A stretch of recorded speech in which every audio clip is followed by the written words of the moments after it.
podcast that's dealing with self love. And today I have a good friend who I've become known as a good friend, Andre G from the West Coast. I don't know, I'll let him tell you a little bit about himself and things of that nature. But Andre, I really want to thank you for taking this time out to, come on and just share us some of your story.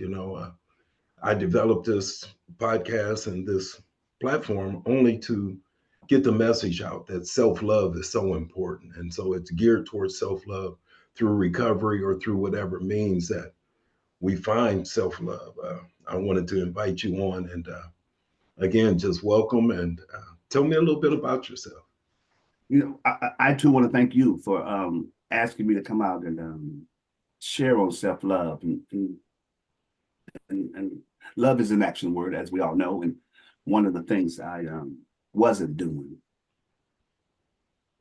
in my past was loving on myself. I was not loving on myself. I was set off on this journey to, so I thought was to just growing up, just living. And I stayed in a kind of sort of 10 block radius, didn't go nowhere. Anything was going to happen right here in this neighborhood. And this is what I thought. And I believed that for a long time. Wow. So whatever we did in this neighborhood, I drank. I watched my brothers and sisters go to house parties. And they were just having fun. We have a host of individuals that we all grew up together. And this was our neighborhood. This was our family, quote unquote. And I thought it was fine. I thought. But what I didn't know was the drinking part, where I started consuming more and more drinking. My mom had my mom drank on little cans of Coors beers, and I would go in the refrigerator, grab one, and run outside in the backyard in the garage and drink it. And that felt good. But all I found it to do was make me go to the bathroom. As fast as I drank, as fast as I had to go to the bathroom.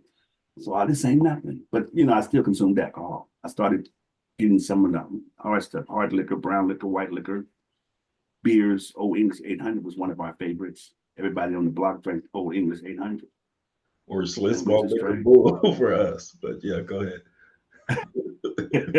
But that Old English 800 take you where you want to go. Yeah, kind of sort of take you further than you need to go too. But yes. that was our go-to drink. And growing up, we moved because I lost a brother in 1980. He was killed.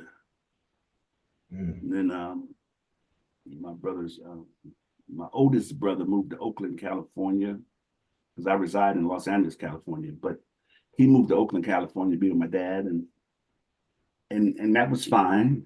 And then my other brother went to jail, and it was just left up with me and my sister.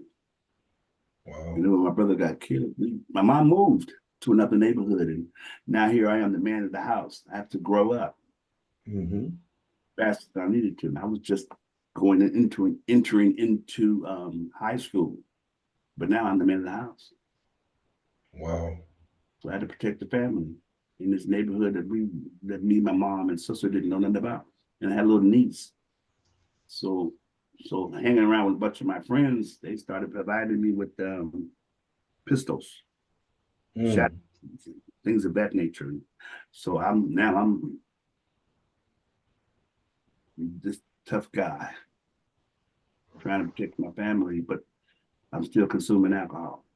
It took me further than I wanted to go, to the point where I couldn't stop drinking.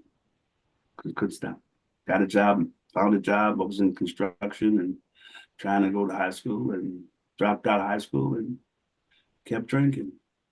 Kept trying to protect the family. That was in the forefront of my mind, was to protect the family. But we was falling by the wayside, left and right, man. And in my world, I thought everything would be just fine. I kept drinking. I did a geographic here in the city of Los Angeles, moving from one place to another. Yeah, just living life, man. They called it luck. Hmm. I just kept the bad luck, no luck, pot luck, Yeah, all kind of luck. I all kind of heard the luck, definition all of luck. was Yeah, happening. But it was, yeah, and it was just. I always thought the next time it's gonna be different. right. Yeah, that's all. That was always in the forefront. Like, it's gonna be different next time. And then I ended up having a child by this young lady who was as sweet as a dove, and a little girl, and I protected. Now here I am, uh, my manhood coming out even more so, trying to protect her and her mother, and we too doing the geographic in the city of Los Angeles. We all the way to Compton, California, and trying to find a space to do the right thing for the right reason. But everywhere I went, there was alcohol. Always alcohol. Wow. And yeah. Mm-hmm. Yeah. And you know, I vowed not to go back in this neighborhood I grew up in. I just because I know what I was doing over there. And I know what they were doing over there. But at the same time, everywhere I went, I was still doing the same thing they were doing. I was just doing it in a different location. Yeah. I take me Yeah. with me wherever I go. I took me with me wherever I went. You know, it's funny, man. I ended up, my brother got out of prison, and he wanted to go back over there. So I needed to protect him. I'm always in the protecting mode. And I said, well, I'm gonna go with you so to make sure, you know, you've been in jail all that time, and I gotta make sure we do this or do that. So I Right. went with him. Yeah. When I went with him, that's when you can it I can't say it got worse. It just stayed the same with me, the drinking. Mm-hmm. Always revolved around drinking. End up getting into an argument with one of the guys out there, and next thing you know, the gun went off. Wow.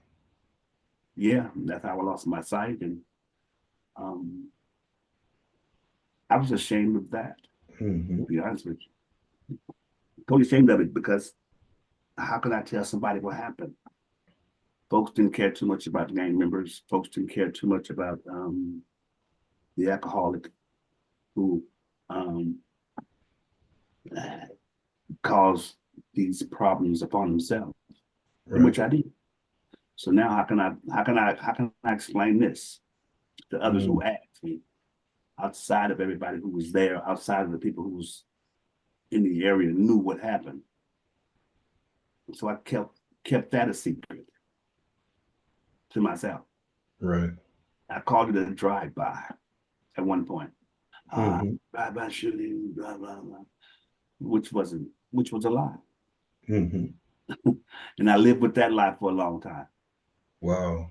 Yeah, but any excuse to cause me to drink or led me to drink. You know, I stayed in the hospital for a whole month with a slight brain damage, and I got out of the hospital. My mom nursed me back to health. She was living in an apartment building, and she got a hospital bed next to her one bedroom apartment and nursed me back to health. And my way of thanking her was when I was able to walk and uh, getting healthy, was the neighbors of hers. I went over their house and they drank E&J brandy. I said, "Oh, that's my kind of party." So I had some money. I said, "Go get some more." And they went to the store and bought some more E&J brandy, and I drank, and we drank E&J and Coke, and I went home pissy drunk, and my mom like, "Boy, what happened to you?" And Lord Mm. behold, I thanked her by regurgitating in her bedroom trash can off the E&J brandy. Wow. Yes. There's a blues song that talks about E and J. Yeah. I'll have to pull it up one of these days. He Sounds said, good. "Get down there and do something to it." My friend E and J told me to do. Anyway, sorry to interrupt you. That's all right. That's all right. But yeah. So but you know what when I look back at it, Brother Wendell, it showed me where I reopened up that can of worms. Mm. We opened up that demon and let him free once again. Because no sooner as I did that, um, I wanted to get out more. I wanted to go back to the neighborhood. back to the back, because I know what they do over there. They drink. Right. That's what I wanted to do, and I drank. And I went right back over there doing the same thing I was doing before I lost my sight. Wow. Well, I Yeah, appreciate you. just crazy, man, crazy. Yeah. You know, I And like my drinks on. I liked it my drinks on the rocks, shaking and not stirred. I've heard you And, say that before, and I get right, tickled every time. but that took me to a whole nother level. Right. I've arrived. Now look what now I have a reason to drink.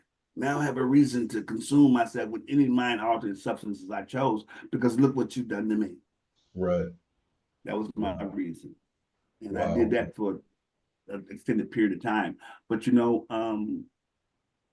I met this other young lady and we got together and I bought a condominium and we had 2 kids together, which got taken away from us because we was drinking and consuming.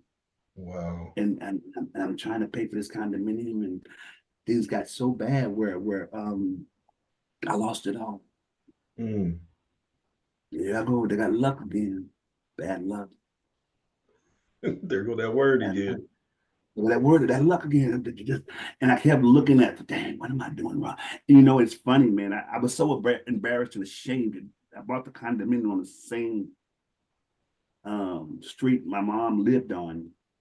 And one of the things she told me when I lost it, she says, "Why you just didn't tell me?" Mm. She was there to save me. Right. I was too ashamed. Mm. Too ashamed. Mm. Too late. So now I'm doing a geographic again in the city of Los Angeles, going east, Mm. Mm. going east, going north. I didn't want to go back to that area again. Right. So I was doing the geographic in downtown Los Angeles and all on the north side of Los Angeles, just running away. But there, here I go with me. And Mm. then, Mm. then I went back to a neighborhood where it was just as bad as the other ones, where she ended up, the young lady I had children by, she ended up having a heart attack in the apartment we lived in, and she died. Wow. Wow. Wow. Wow. Wow. Wow. Yeah, and you know what's funny was I said to myself, and I told my mom, "What am I gonna do now? Mm-hmm. What am I gonna do now?" So my mom ended up raising those 2 little girls. I kept trying to visit them as much as I possibly can, in spite of how I was living. And 2 years later, I lost another apartment, and I just got sick and tired of living the way I was living. And I got up. I'm homeless as a service animal, and I went to this apartment building and says, "Hey man, let me spend the night." And he let me spend the night, and I laid there on the floor, watched them party in the dining room, and I stayed on Mm. the floor and got up the next morning with the church. I accepted Christ in my life. I said, Wow. do this. I can't do this no more. That's amazing. And in that prayer, I said, Lord, yeah, I said, Lord, I need Christ in my life. And in an instant, and I tell you, no joke, the obsession to use, I felt it escape my body. Just that bad. Mm. When I accepted Christ in my life, I felt like a demon was just removed from my body. Wow. And I said, before I left the church, I said, Lord, my second prayer was, I can't do Sunday to Sunday. I needed something in between. Mind you, I'm homeless. Mm. I'm in a cold shelter in the Culver City area. And Mm. they woke me up one night, not knowing why, but I cussed them all out. Mm. And the guy says, I was just trying to tell you it was dinner time. I felt Wow. I felt as low as an ant's tail. Mm-hmm. And I apologized to him and I told him what I was trying to do, which was stay sober. And they said, come go to this meeting with us. And I went to the meeting. It was a meeting of Alcoholics Anonymous, and I've been in there ever since. That's amazing. About how long ago was that, sir? That was 22 years ago. Man, that is amazing. What a story. But a change had to come, and I'm forever grateful. I've met individuals in the fellowship, man, that told me, Andre, You can do this, you can do this, you can have this, and I wanted what they talked about, and I wanted what they had. Wow. I got bored one day, and my sponsor said, because I didn't have nothing to do throughout the day, and the meetings was at night. I said, what am I Right. going to do? And he says, get them in stag list and call the people on the list. So I did. I got the men's stag list and I started calling people just to see how you doing, how you doing, how you doing, how you doing, how you doing. And one of the guys I called says, Andre, I'm so glad you called.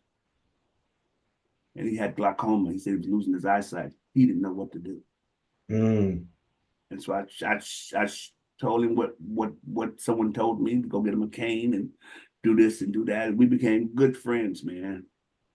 And he took it a little further and went over there to this college next door to the school I told him to go to. And he came back with some information, came back with a name. He says, Andre, go over there and meet this lady, talk to this lady, and they got some good stuff over there. I think you'll benefit from it. Wow. I said, Bill, I don't want to go back to school. What are you talking about? He said, just go over there and meet the lady. So I listened to what he had to say. And I went and did what he did, what he suggested me to do. And Lord behold, I enrolled in that school and stayed in there for up until I got my Associate of Arts, all the way up to my master's degree. Wow. On a suggestion. On a suggestion. On a suggestion. I met On this I met this lovely young lady at the school, and she says, let's do lunch. Yeah. I was so focused on my education that yeah, we'll do lunch. Yeah, okay, sure. So a week later, man, she seen me early one morning, about 7:30, quarter to 8, because I get there early in the morning because my first class is at 8. And she seen me. We sat down and talked and had coffee. And again, that was 15 years ago. Wow. And we've been together ever since. That is an amazing story. Amazing, man. It's amazing. You know, And and for that self-love, I started loving on myself a little bit more by finding something constructive to do, which was I would go get my nails done, I would go get my feet done. And man, no, wait. See, I didn't know that part about you. You can't be springing that kind of stuff. because before I met her, when I Self-love is when I self-love. was when I would, man, I so in early, yeah. Because when I was doing that, calling those people on the men's staff list, because I was bored, didn't have nothing to do. So I started treating myself to get Wow. a pedicure, getting my feet done, just to find something to do. And it felt good. I would get on the bus and carry my laundry to the cleaners. Uh-huh. It's all washed.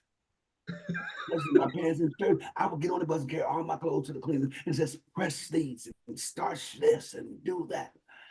I'd elaborate on myself a little bit more. People on Wow. people on the bus would say, young man, I see you every day. And you do more than those people that can see. That's what she Mhm. told me. Because Uh-huh. loving on me, man. Loving on me. Everywhere I went, I had a nice pair of pants on with a crease. My shirts always was Uh-huh. pristine white. I did my own laundry. I cleaned my own apartment, finding something constructive to do. That's amazing. Well, I had That's a whole slew of questions to yeah. ask you, sir, but I think you've answered most of them. I would just run down a few of them. Pretty much share a personal story of your that portrays the most rewarding aspect of sobriety. I think you got it. You know what really impressed me was that gift of desperation that most of us have when we come into this program of recovery or recovering from whatever aspect it is, drugs, alcohol, trauma, whatever aspect. We sooner or later get to that gift of desperation. And when you went into the church and just say, God, Lord, help me, that started this journey. And then taking the suggestions of a sponsor and suggestions of others, it just amazes me how the doors start opening seemingly from nowhere. But we know where it comes from. It comes from the source. It comes from the source. You know, and you're so right. Because when I laid on that man's floor prior to going to church that morning, I said, no more. And that desperation was right there. And I was determined to find that source or tap into, because I went to that church just to know of him. I didn't care too much about the people that was there. I wanted to know about him who resides over us all. And the Absolutely. answer came, man. Wow. Well, And go ahead. I have that drive today just to continue to know of him. And so that answers the fifth question. How has sobriety redefined success and happiness in your life? I think you found that. Because of him. It's because I die daily, so his light is shining through me. It's because of him I live. It's because of Wow. him I live. I don't do I don't do nothing without getting an answer from him. That is awesome. Yeah, because I got the, did you pray about it? Yeah, I'm praying about it. My wife asked me one time in January of this year, 2024. She said, "Honey, you what you gonna do about your brother?" Because an incident occurred, which Hmm. was pretty. And she said, "What you gonna do about your brother?" I said, "I already prayed about it. I'm waiting on God." Mm, That's all I can do. that's amazing. That's all I can do. I prayed about it, and she left it alone. That's it. Yeah, That is because I can't do nothing outside of myself unless my heavenly Father tells me to do this or do that. And it's strange how the answer comes. wow. So there is one question that I think you've answered, but I'm going to ask it anyway. And this is in the middle of the stack. So, what is one thing you've achieved in your sober life that you never thought possible before?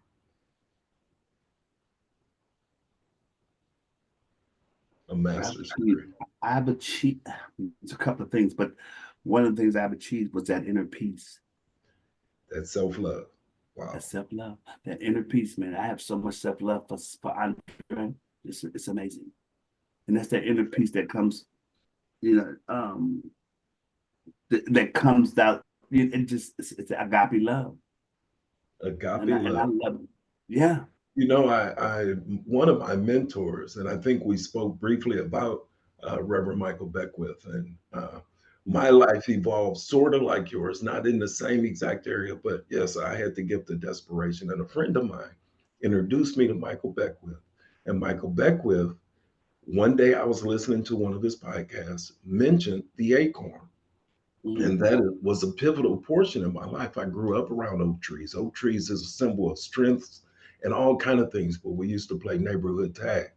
And this Mm-hmm. oak tree, I never associated it with an acorn, and I never associated the acorn with the oak tree. But when he presented Mm-hmm. it, he said God placed everything in the acorn that the acorn needed to be a mighty oak. It just needed the right environment. That knocked my socks off, man, literally. And my journey began seeking, what God placed in me. Yeah. And through that, several other podcasts, Ayana Van Zandt, some of her programs, and then spiritual advisors, and then shadow work and more step work. And Mm-hmm. here I am, lo and behold, one day writing on a page of journaling every morning, which I've been doing for since April of 2023. And the word Wow. you looked like a Y with a heart in the middle of it and the you. And I said, wow, you love you. And I kind of Mm-hmm. chuckled and continued on writing. So that's how this podcast, that's how all of this has come along with just an inkling of journaling on a daily basis. And so Mm-hmm. this Yeah. is amazing how the journey transpires. And so I think I met you in a group. And when you first come in, you would come in the room dark, and every now and then you would come off mic and you'd say something, and we got to know each other. I say, there go that ninja. Oh, there Right, go, right. there go that man again. Not knowing the challenges that you had in life. And then when you start joking about your challenge with vision and things of that nature and Right, share some of your stories, that was one of the reasons that's one of the things that drew me to you. And right. so I am just so grateful to have met you and to know you. And I'm coming to California. I'm telling you, man. I believe that. I believe, we are always looking for somewhere to go. My wife, Kimberly, and I, we always looking for somewhere to go. And sometimes we'll go. Um, Cool. Pittsburgh is wide open. It's wide open. I got that. But that's the thing. We have to have a go-to. I got We you. have to have an in and out. I will host you to the hostess or mostest. Bless you, my brother. Most definitely. You will not have to lead. And I think I've shared with you, I don't know why God has placed the people he has placed in my life. And it's not for me to question, it's just for me to take the next step forward. That's all But we know how to do. That's all. man, That's how it is. Yeah, I'm steady pursuing the purpose he has for me. that is awesome. That Yeah. is awesome. Well, any I, I guess I don't know if there's any last words you would like to say or anything. You, So again, we're talking about You Love You, podcast You Love You. I've introduced Mr. Andre G. He's told us a little bit about his story. I told a little bit about how we ended up with You Love You, and self love is the key. Self love is the purpose of this platform, whether it's through the 12 steps, whether it's going to church, whatever platform or whatever path you choose, and however you got here. I would encourage you to, those that's listening, to put a comment in the thread down below.